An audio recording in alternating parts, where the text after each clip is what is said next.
फैगौ 10 डिसेम्बर खालि चिरांनि आइफवालि लावखार ओंखाम जाग्रा थावनिया बेखेवजासिगोन। भुटान हादरनिफ्राय बोहैबोनाय गोजौ स्राय स्राय निजरा आरो बिमा दै सेराव थानाय चिरांनि समायना गोबां खाबु गोनां आइफवालि लावखार ओंखाम जाग्रा थावनिया फैगौ 10 डिसेम्बरनिफ्राय बेखेवजासिगोन। आइफवालि लावखार ओंखाम जाग्रा कमिटिनि बोसोनगिरि पगला नार्जारी आरो कृपासिन्धु मुसाहारि बिथांमोनहा फोरमायनाय बायदिब्ला बेखेवजेनगोन खालि मोनाबिलि हारिमु दिन्थिफुंनाय हाबाफारि खुंगोन, जेराव देंखो रोजाबगिरि फुकन बर', फावखुंग्रि मनिषा मुसाहारि, लक्ष्मी ब्रह्म, फुंबिलि बसुमतारी, मेथाइ रोजाबगिरि बिग्राय ब्रह्म आरो गोबां मोसाखावरि हानजाफोराबो मोसानानै दिन्थिफुंगोन।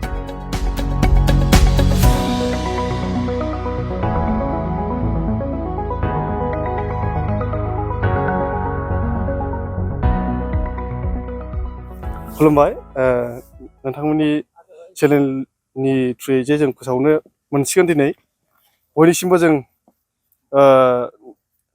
जोंनि खुलुमनाय आरो अननायखौ जासिहरबाय आरो दा जोंनि मोनाबिलि दिन्थिफुंनायाव जों लिंहरनाय जादों सिंगार हिसाबै फुकन बर' आरो मोसागिरि एक्ट्रिस हिसाबै जों दानि सर्ट मुभि गाग्रा मनिषा मुसाहारि आरो एक्टर हिसाबै दा जाखांफुनाय सेंग्रा बिग्राय ब्रह्म आरो बेजों लोगोसे लक्ष्मी ब्रह्म आरो बेजों लोगोसे आरोबाव दंबावो फुंबिलि बसुमतारी। बेफोरबायदि प्रग्राम दा बे दावराव दावसिनि बेलायाव जोङो ओरैबायदि कमिटिनिफ्राय ओरैबायदि स्ट्रं खालामगोन आरो जोंजों लोगोसे जोंनि सरकारनिफ्राय आउटफोर्सनिफ्राय जोंनिफ्राय थोजासे जोंखौ सहाय होगोन, मदद होगोन बा जोंखौ माने प्रसासनजों लोगोसे बा जोंनि कमिटिजों बिराद स्ट्रिक्टयै जों माबा खालामनाय जागोन आरोखि।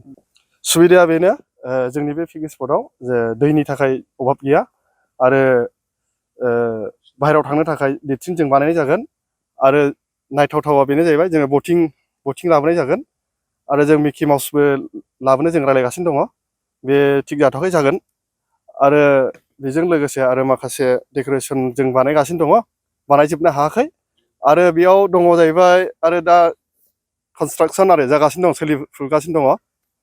बेयो 900 मिटार बेयो ब्रिज, बे आइ नदि ओरै थुक्राझारनिफ्राय फैनानै बेयो ओरै फाथाबारि मावफार उगुरि थांनाय लामा बे ब्रिजखौ बानायगासिनो दङ।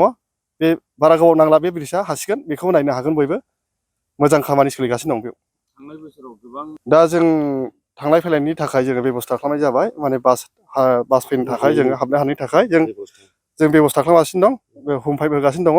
दैयाबो देग्लाय एसे मोजाङैनो सुबिदा होदों, दैया माने बांद्राय गिदिर थाखाय। आगोलावथ' जों दैया गिदिर थादोंमोन, खिन्थु एबार दैया एसे फिसा दङ आरो बिनि थाखाय जों हम पाइप होनो हागोन आरो जों बानायगासिनो दङ, JCB होगासिनो दं जोङो, ओमफ्राय लामाखौ जों थनथना बानायगोन आरोखि। नाम्बारखौथ' होनो हागोन, प्रब्लेम गैया, माने जोंनि पिकनिक स्पटनि कमिटिनि नाम्बारखौ हरनो हागोन आङो। नाम्बारा फार्स्टआव आङो होनो हासिगोन 700-288-5260 700-288-5260।